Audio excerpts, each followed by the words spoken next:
Shalom, selamat malam Bapak Ibu dan kaum muda gereja yang saya kasihi.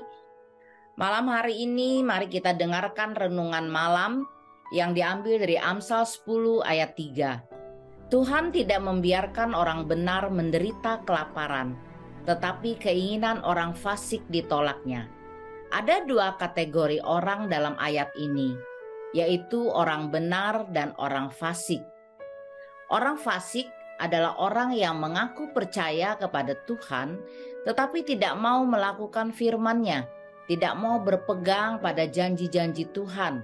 Dia tidak mengandalkan Tuhan, tetapi mengandalkan kekuatannya sendiri, seperti pikirannya, perasaannya, kekayaannya, koneksinya, dan lain-lain. Orang benar adalah orang yang telah ditebus dan dibenarkan oleh Tuhan Yesus Kristus dan berkomitmen untuk hidup dalam kebenaran. Dia tidak hanya tahu kebenaran, tetapi melakukannya setiap hari. Dia percaya dan berpegang teguh pada janji Tuhan, mengandalkan kuasa Tuhan dan tidak bersandar kepada pengertian dan kekuatannya sendiri. Sebagai orang tebusan Tuhan, orang benar menjadi milik Tuhan. Tuhan akan bertanggung jawab memelihara hidupnya. Sehingga ayat tadi berkata, Tuhan tidak membiarkan orang benar menderita kelaparan. Kelaparan di sini bisa secara rohani maupun jasmani. Ketika kita haus dan lapar akan kebenaran firman Tuhan, kita mencari Tuhan dengan segenap hati kita, maka kita akan dipuaskan. Roh dan jiwa kita akan dikenyangkan dan dikuatkan oleh firman Tuhan yang kita baca dan renungkan setiap hari. Sehingga kita tidak mudah terserang oleh berbagai macam penyakit rohani dan kuasa-kuasa jahat. Selain kebutuhan rohani, kebutuhan jasmani kita pun diperhatikan oleh Tuhan setiap hari. Ketika kita mempercayai janji Tuhan dan mempercayakan hidup kita kepadanya, Dia selalu punya cara untuk menolong kita. Bahkan Tuhan dapat melakukan jauh lebih banyak daripada yang kita doakan atau pikirkan. Sebagai Bapa yang sangat baik, Ia tidak pernah membiarkan anak-anaknya terlantar. Yesus memerintahkan kita untuk tidak khawatir tentang apa yang akan kita makan, minum, dan pakai. Semuanya itu dicari oleh bangsa-bangsa yang tidak mengenal Allah. Tetapi kita yang telah mengenal Allah sebagai Bapa, kita percaya bahwa Ia tahu kita memerlukan semuanya itu. Dan Ia sanggup menyediakan kebutuhan kita dengan caranya yang ajaib.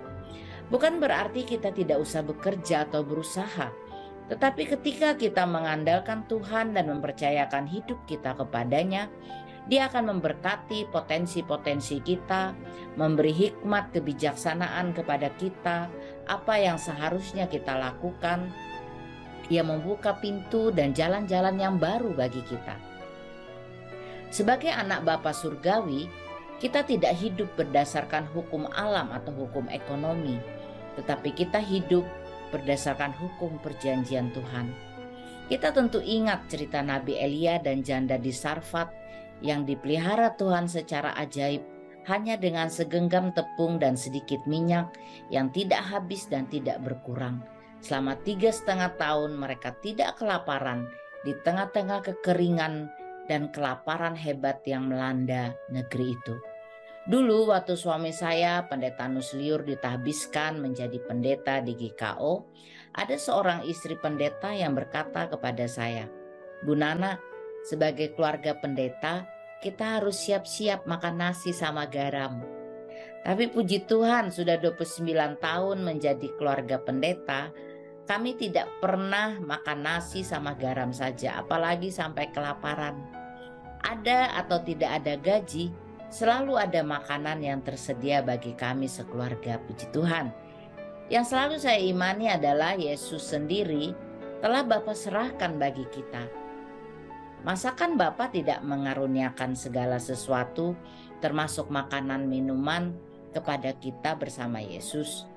Menerima dan memiliki Yesus berarti menerima dan memiliki segala sesuatu yang dikaruniakan Bapa. Bapak, Ibu, dan para pemuda yang saya kasihi, mari kita jangan takut, jangan khawatir. Di Alkitab ada banyak sekali janji-janji pemeliharaan Tuhan atas hidup orang-orang yang percaya dan mengandalkan Dia. Mari kita perkatakan terus janji-janji Tuhan tersebut sehingga iman kita terus bertumbuh. Tuhan Yesus selalu pegang janjinya. Apapun prediksi manusia tentang tahun ini, bahwa ada resesi global dan lain sebagainya, namun kita percaya janji Tuhan.